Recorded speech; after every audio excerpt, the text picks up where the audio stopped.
Hello everyone. I'm recording this as an end of the year, and that's a great time to start thinking about what happened in New Year. Lots and ups and downs. And what lessons have we learned? And for me, I want to share with you today a lesson that it still takes me a long time to get to grips with, but a lesson that has shaped my entire year nonetheless, and it's about losing people. 2022 for me is a year that I consider a year in transition. Early on the year, the signs were already there because I'd lost one of the people that I have loved most dearly in my life. And so a years long friendship, somewhat all of a sudden, gone in a matter of a few messages. And no, she's not dead, but the friendship very much is. And although it's not a good thing to feel, you catch yourself feeling that maybe it would have been better if they had passed on. It would have been just so much easier. Then you don't have to see them around anymore. You seeing them online on social media, have them haunt you like a ghost of Christmas past. But of course, that's not really what you want. You do not want them to die, but you want to get rid of the nasty feeling, the guilt, the idea that it's still somehow your fault. Although it's never wise to blame, it's easy because that's the only thing that we can do at that point. What's in our control. You can either blame someone else and feel better about it at the end of the day, or you'll have to blame yourself and you'll beat yourself up over it with no logical endpoint in sight. It wouldn't be a lesson if I wasn't here to tell you that that is exactly what's happening to me and what has happened to me for the last year. Is that you cannot seem to stop beating yourself up over it, over the loss of a friendship that is very much a two-way street. So for me, at the time and still now somewhat, my world was crushed. It was the first time that I've actually ever lost someone in a way like this, that it wasn't just natural circumstance, but like an abrupt stop of someone of this magnitude. And that's because I didn't see myself that way. I've always considered myself like this big oak tree that an entire village is based around. Kind of like in Avatar The Last Airbender, that you've got this world tree that gradually starts spreading and that lots and lots of it is built on that tree. There's lots of people that come and go and that have memories with the tree. The connections that I make with the people are like branches of this incredible tree. The roots that I've built are just continuing to spread all across. And entire friendships come and go while with still people having connections to me, to this tree that I thought I was. And to give you a small little idea of the extent to which this was true, I was that much rooted in where I was that for me going to school was a trip. I never really go on holidays, never ever. When I've had my driver's license for years now, but I almost only exclusively use it to bring people to the station and back or to do groceries. So this tree metaphor really made me see myself as this person that was just firmly stuck in place. And I saw that as a good thing. So, as such, as a tree, whenever a branch fell off, so a connection with me and someone else was broken, it felt like a part of me died with it. And that was somehow my fault. So whatever the reason it might be busyness, just drifting apart, being watered down by distance, like different phases in life, like logistically impossible. Whatever the reason was that a friendship or a connection would stop, a branch would fall off, and I would beat myself up over it. It's not proud for me to admit it, but I just could not let someone go. I had to somehow still hoard that branch and treasure it in the fear that I would be a lesser person if it wasn't with me. It even gets a little bit worse, is that I prized myself for it. I told myself that I was like this mama bear. I was the stable core that would make me better and other people better. And so I prized myself for it, and I would go to any lengths to preserve a connection. I would put in all the effort, all the initiative, all the thought. No matter what, I would pursue that connection and would not let it go. And at the end of the year, right now, I am spent. I just do not have the energy to continue doing so, and therefore it's still a lesson that I'm learning right now. Actually, I would feel like a very bad friend for not having done everything in my power in order to preserve the connection. And so it would reflect on me. I would feel really bad about it. That a part of me was now dead with it. With all these fallacies like sunk cost fallacy. I've put so much years into this person. Like it was my pet project or something. Well, now I have had to learn to accept it. And feeling bad is still not good. But feeling bad about losing someone is completely normal. And it's an inevitable and necessary part of the flip side of caring about people in the first place. So what some people do in order to prevent this loss and the feeling that will come with it is they never get attached to people in the first place. And that makes it kind of difficult to get past the starting point of life, because we need to learn how to build on other people. We can't just go through the entirety of our lives isolated but protected, which gets back to the last video. So let's go back to the tree. When a branch of between you and another, but a branch of you as the tree falls off, it means that it has deteriorated to such a degree that it cannot sustain itself no longer. The weight of the connection is so heavy that, and the connection has deteriorated so much that it falls from its own weight. And when it falls on the ground, it's no longer connected to us, and we feel like a part of us dies with it because the branch is gone. But the branch is not really gone, it's still there, it's just not connected to us anymore. And although we cannot build upon the connection, so the connection no longer bears fruit, the branch is still there. This branch, this huge branch, has been so heavy, it has made you. It has made you be the person you are. It has given you many fruits in the past, and you were still sustained by those fruits. Now that the branch is gone, we might feel like a part of us is gone, but it also creates new room for new branches to spring, new fruits to grow, and new flowers to flourish in different seasons. So how do we think about this a bit better? Instead of thinking that you lost someone, which implies that you had them at some point and then lost them like a toy that we neglect, I prefer to think of it as losing sight of someone. Imagine the difference like this. If you go around the city in order to shop with a partner, you go around on your path. Both of you, of course, walk at different speeds, and one of you is distracted by all the shops that are around you. I will not say who, because in every couple it's slightly differently. But imagine you're both walking this path, and you're walking at different speeds. And at some point, then, one of you will turn a corner while the other is still behind the corner. At that moment in time, you have lost sight of one another. You can physically not see the other person, but they are still there. They are still close to you.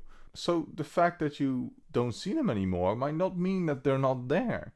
As such, for whatever reason, your partner might be distracted by the shops that they might want to shop at, or you might be distracted by someone that you see walking by that you think is very attractive.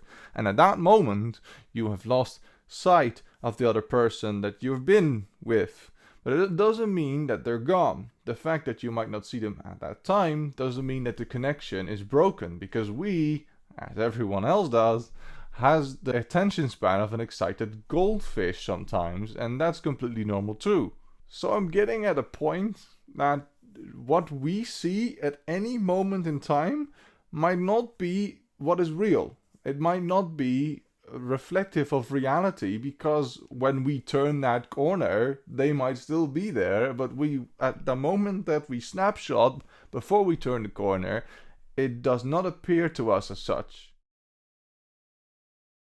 Similarly, our stories are just beginning. We do not know where it started exactly.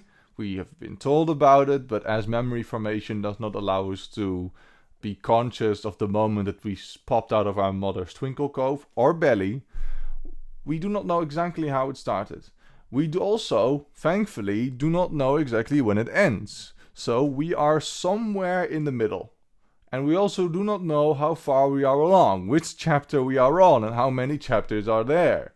In a similar vein, every connection that we have with someone else is a story in and of itself.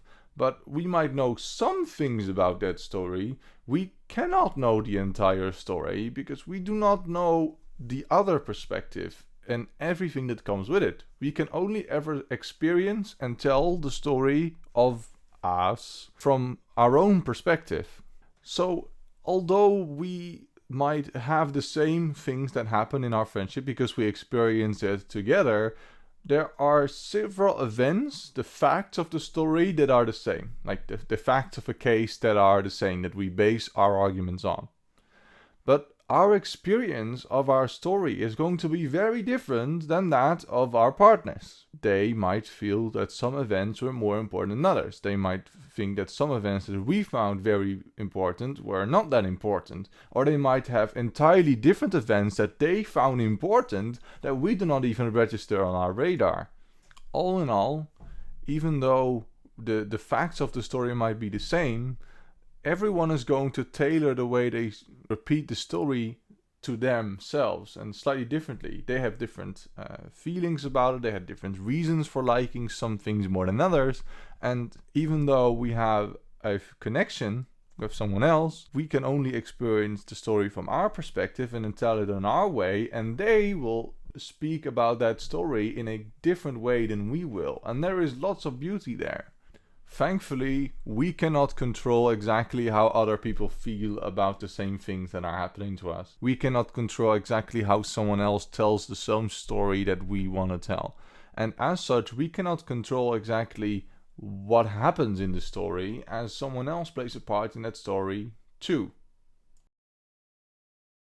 And when we are on the topic of losing people, when a chapter of a story seemingly ends because we are in the middle of it, we do not know if this is the end chapter, and it might be for someone else, it might be a chapter ending for them and not for you, but that's a story that is different for both people.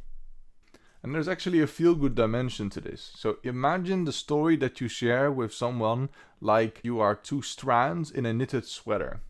And the connections that you have with people are sometimes your strands are interwoven and there are stronger connections. But if you are a sweater, you're gonna be in contact with different strands at different times for different durations of time. Very seldomly will you actually be in contact with the same strand during the entire thing. So some strands that you'll be interwoven with for a long period of time. Some strands will just like weave around you once and go out, and that's completely fine too. Some strands you will have and move parallel with for a very long period of time without necessarily joining. And maybe you'll join at some point, but you won't know because you're just one strand. And that's not to minimize you. It might make you feel very small just being one strand in an entire knitted sweater. We have the power to choose how tightly the connections we have are when they are around us. We choose how to make the best of the time that we spend with others. We can make it miserable even though we're very interwoven for a very long time, or we can have the best time because you control your own actions. And although, therefore, it's inevitable that you'll just have people for a very limited amount of time, even though you might want them there for a longer period of time, you can still be thankful for the moments that they were there, thankful for the moments that you have spent together and the memories you've created, because it does make you more brighter as a person having experienced that, and wiser. At the end of the day, there are just 3 ways to end the story between you and the other person, without a doubt, indefinitely. It is either you burn the bridge preemptively because it's the coward's way out, you don't want to get hurt by someone in the future yourself, or one of you dies, which is very sad, and then you cannot continue the connection unless you want to do some illegal things that I do not recommend. or you can get a restraining order, because the law is more powerful than all of us, unfortunately. So just do not be creepy about it, okay? I want to provide a quick disclaimer. This video is not about the plethora of perfectly legitimate reasons to lose contact with someone, but then I don't consider it losing contact with someone. The word loss implies that you somehow have no control over it, that you just lost something. And breaking up, there are so many good reasons, if people are toxic or people are abusive, why you would choose to end a connection. But this is not what this video is about. This video is about losing friends, losing connections with people that you care about, losing sight of people, not about choosing to end it, which is perfectly rational. So hopefully this video helped you just a little bit, like it has helped me cope with the last year and with losing people. It's not your fault. You cannot always control what happens and with the connection. You can only ever make the best of it, and feeling bad about it afterwards is normal. And well, it's not your fault that you feel this way.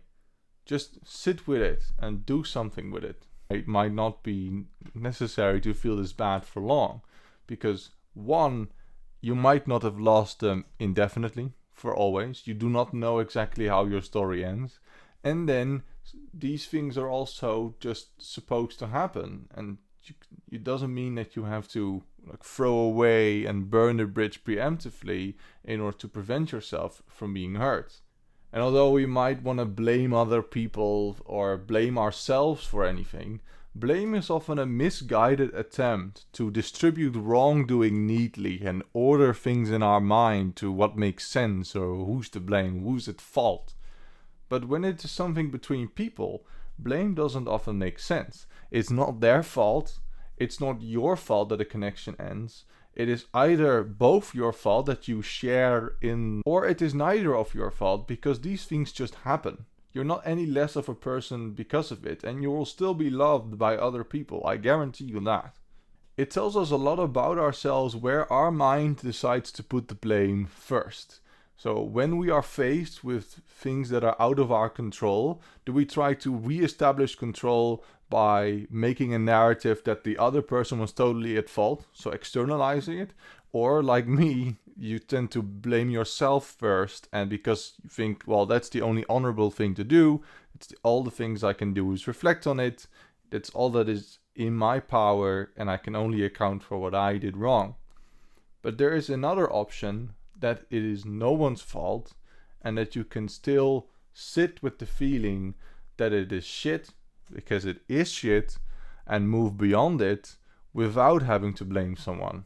After all, if you ever have a couples therapist or a therapist that diagnoses a situation between two people, have you ever seen them try to quantify and put a number or blame on one of the two partners? Have you ever conceived of them saying something like 69% your fault that the relation isn't going well because you're doing this, and this wrong, and that weighs up so much more to the 31% that your partner does because in comparison to you, she's just lovely, or he, whatever you're into. Because at the end of the day, it always takes two to tango. It takes two for a connection, and so it is not your fault when you lose people. You might have a part of it, but it is still okay to feel this way. You are loved, and hopefully you will not bash yourself for nearly as long as you absolutely need to, which is not that long.